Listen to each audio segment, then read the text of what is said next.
muitas pessoas reconhecem da boca para fora a limitação dos conhecimentos humanos. Por exemplo, Kant reconhecia, né? Todos os filósofos modernos sempre falam os limites do conhecimento humano, né?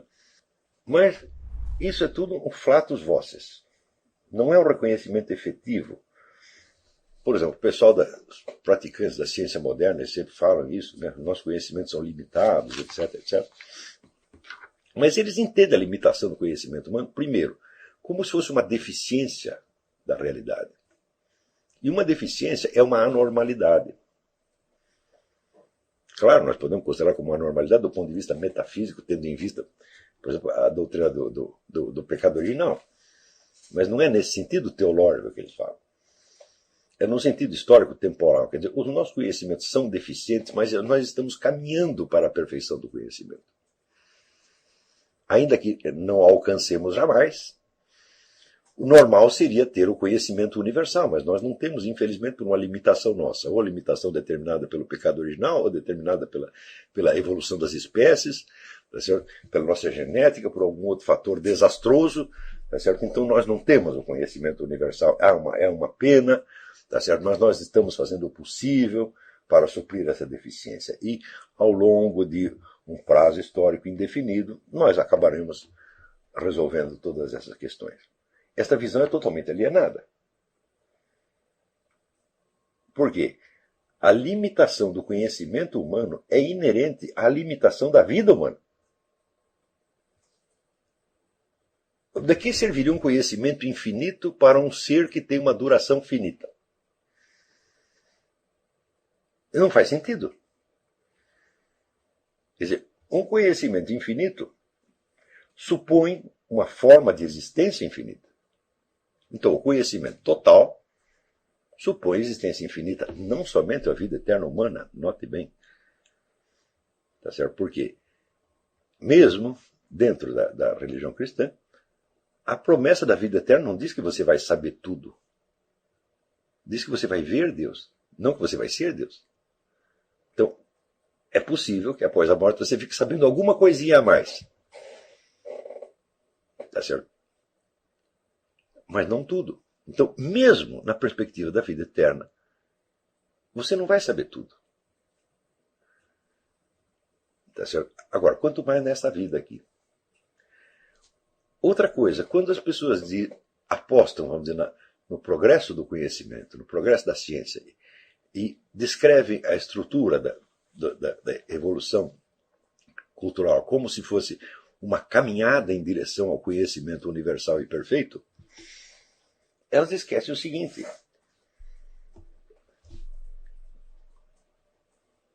elas vão morrer. Então, quem é esse nós que vai ter o conhecimento universal e perfeito? Nós, humanidade? A humanidade não conhece nada, só quem conhece são os indivíduos humanos. Quando eu estudo, o meu vizinho não aprende nada necessariamente com isto. Saber alguma coisa é saber algo que os outros não sabem. Portanto, não existe esse nós, humanidade, que vai saber tudo. Ou mesmo o que vai saber mais. Quando um fulano amanhã, um cientista amanhã ou depois, souber mais do que o cientista que está vivo hoje, esse cientista de hoje estará morto. Ele não saberá nada mais além do que ele sabe hoje. Então, esta ideia, vamos dizer, do conhecimento humano que está crescendo, é uma ficção, é uma figura de linguagem na qual as pessoas acreditam. Essa é uma fuga à estrutura da realidade. Quando Cristo diz, não é para vocês saberem o fim, ele não está dizendo que vocês não devem saber o fim. Ele está dizendo que vocês não sabem mesmo. Então, ele está dizendo que a impossibilidade humana de obter um conhecimento total não é uma falha da humanidade, é um elemento constitutivo da própria ordem da realidade. Então, vamos dizer, a finitude e limitação dos nossos conhecimentos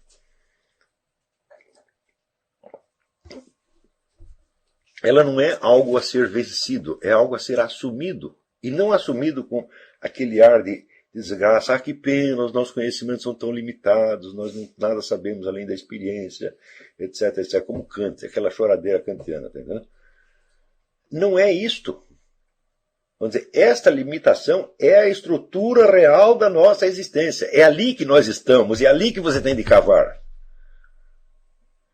E isso mostra para você o seguinte, que o elemento do desconhecido e do mistério, ele está presente permanentemente na estrutura da existência. Se você tem, vamos dizer, a expectativa de você alcançar uma iluminação geral que vai te revelar tudo, você se priva de conhecer um dos elementos fundamentais da estrutura da realidade, que é a presença permanente do mistério. O mistério, ele não está totalmente fechado. Ele se abre de vez em quando e deixa você ver um pouquinho. Este pouquinho é precioso, mas você se priva deste pouquinho, tá certo? Se você quer ter tudo. Se você, mesmo reconhecendo a limitação do conhecimento humano, você entende esta limitação como se fosse uma privação, como se fosse um defeito, como se fosse algo a ser vencido, né? Você fugiu da estrutura da realidade. Então, os momentos de abertura que o mistério lhe oferece serão perdidos para você. Está entendendo? O que são esses momentos de mistério? Não são necessariamente... Esses momentos de revelação do mistério não são necessariamente revelações no sentido religioso. Tá certo?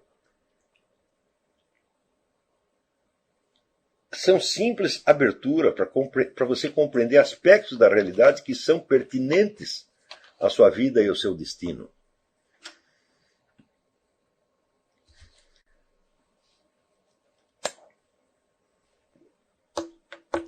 E, vamos dizer, são aberturas que lhe permitem a você instalar-se na realidade da sua vida com um realismo terrível. Permite a você saber onde você está, o que você está fazendo ali, tá certo? E o que você pode esperar no instante seguinte, só no instante seguinte, não amanhã ou depois. Essa espécie de antecipação, na aula passada eu falei da antecipação no conhecimento pelos sentidos.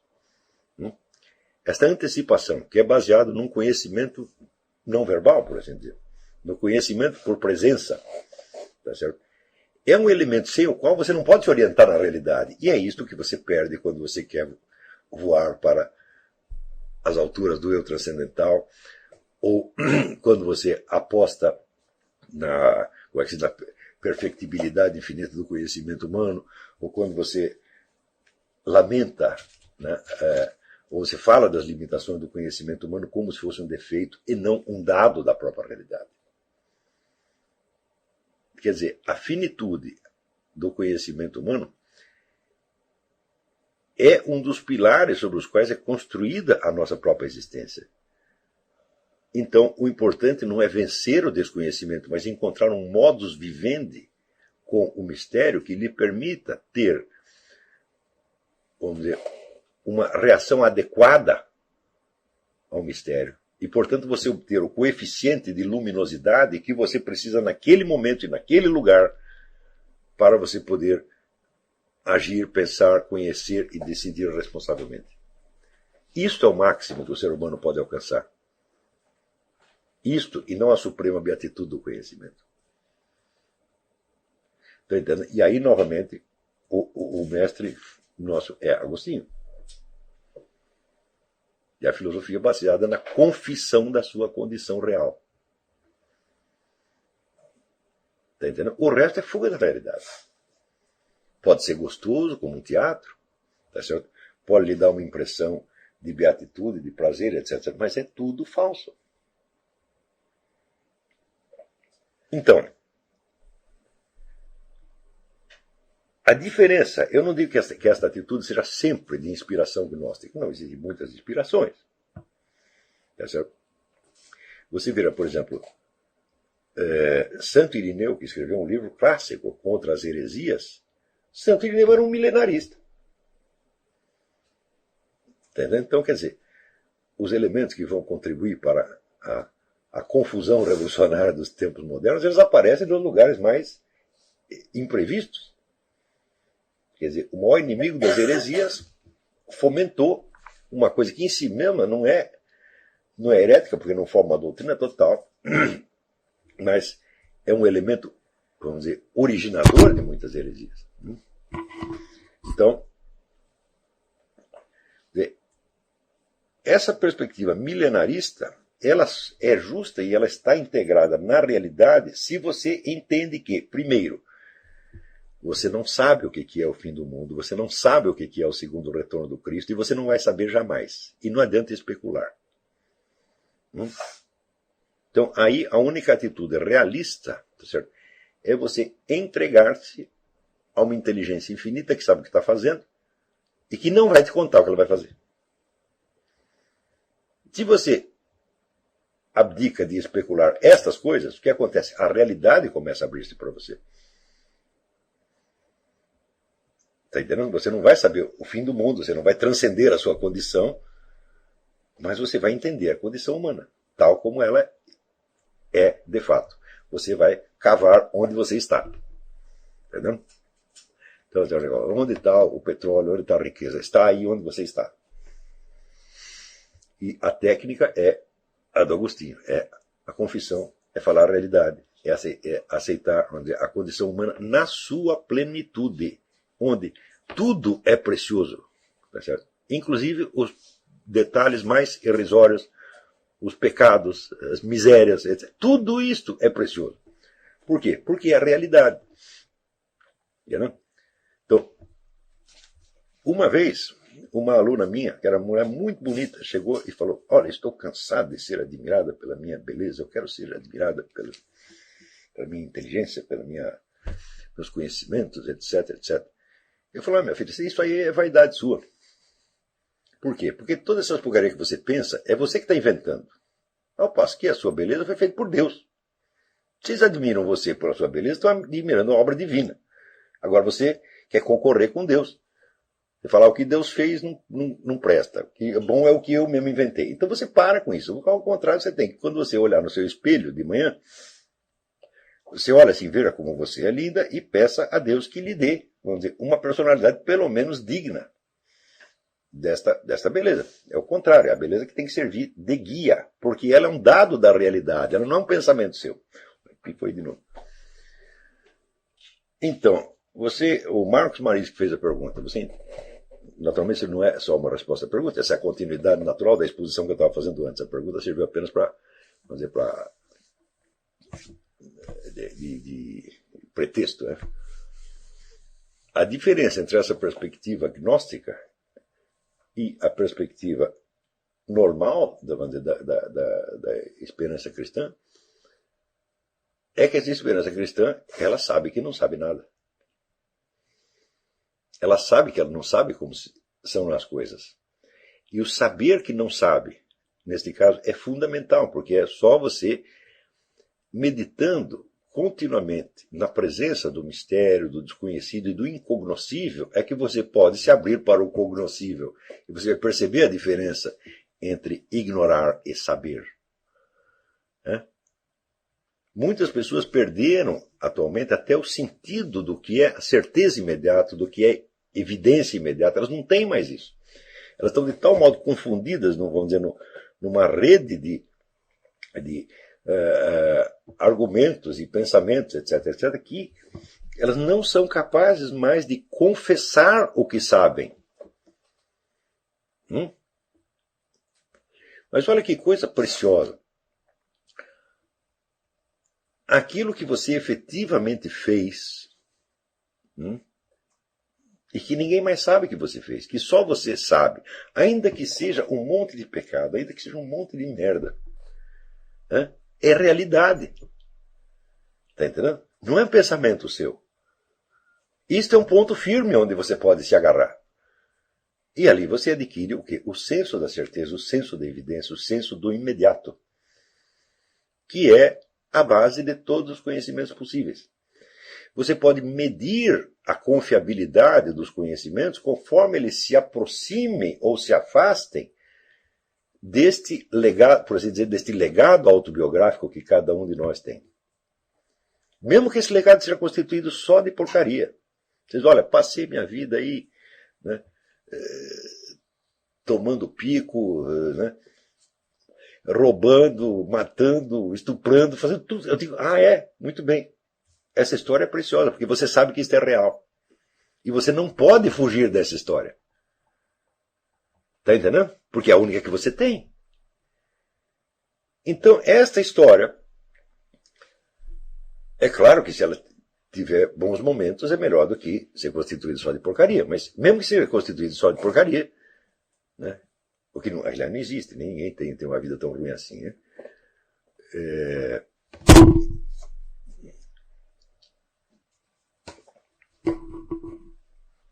Por exemplo, quando as pessoas reclamam dos seus pais, de meu pai me abandonou, etc, etc. Agora, por pior que seja o seu pai, tem uma coisa que ele fez por você que você não poderia fazer, ele gerou você.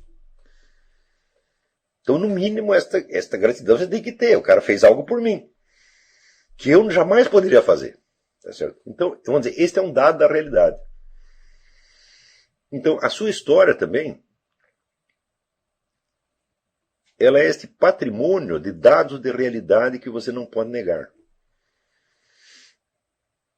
Então, por exemplo, quando você estuda história, ou ciências sociais, ciências políticas, qualquer coisa, você deve perguntar assim mesmo, essas coisas que eu estou pensando, que eu estou acreditando a partir do que eu li, do que eu estudei, eu as conheço com certeza como conheço a minha própria história? Se eu não conheço, não tenho esse grau de certeza, então eu tenho um grau menor de certeza. E aí você pode aplicar aquele critério que está na apostila Inteligência, Verdade e Certeza, que é o da gradação dos seus conhecimentos. E a partir da hora que você tiver essa gradação, fala, aí você se tornou um estudioso responsável. Porque você, quando acredita que sabe algo, você sabe se sabe aquilo. Com certeza imediata e evidência. Com alto grau de probabilidade. Com verossimilhança ou só como especulação de possibilidade. E se você não sabe distinguir esses quatro, se você não sabe que aquilo que você sabe é certo, razoável, verossímil ou meramente possível, então você não sabe nada a respeito. Quer dizer, a gradação da confiabilidade do conhecimento é básica para a ética da vida intelectual. Agora, o critério da confiabilidade, o critério da credibilidade, não é dada por nenhuma certeza cartesiana, tipo penso logo existo. Não é nada disto. É dada pela confissão do que você já sabe. Principalmente daquilo que só você sabe. Porque aí você não tem para quem perguntar. E se você não tem para quem perguntar, você não será escravo de pretensas autoridades externas. Você é o único juiz. Só tem você e tem quem? O observador onisciente. O próprio Deus. Que, se você confessa o que sabe, ele te ensinará mais alguma coisa que você não sabia.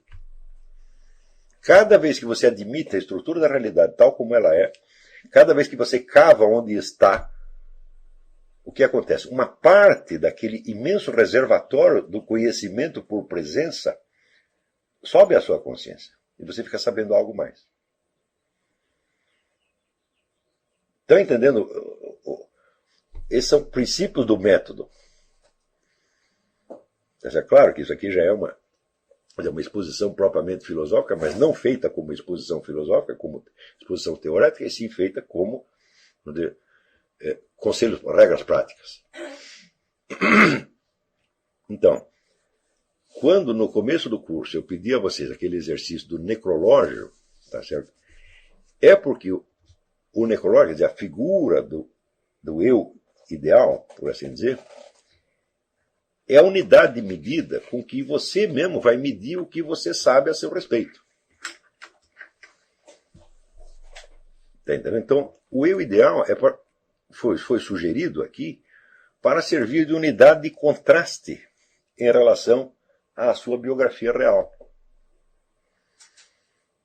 Então, o contraste sempre torna tudo nítido. A mente humana tem isso, ela sempre pensa por pares de opostos. A mente humana é eminentemente dialética. Deus não é dialético, mas nós somos. Tá certo? Então,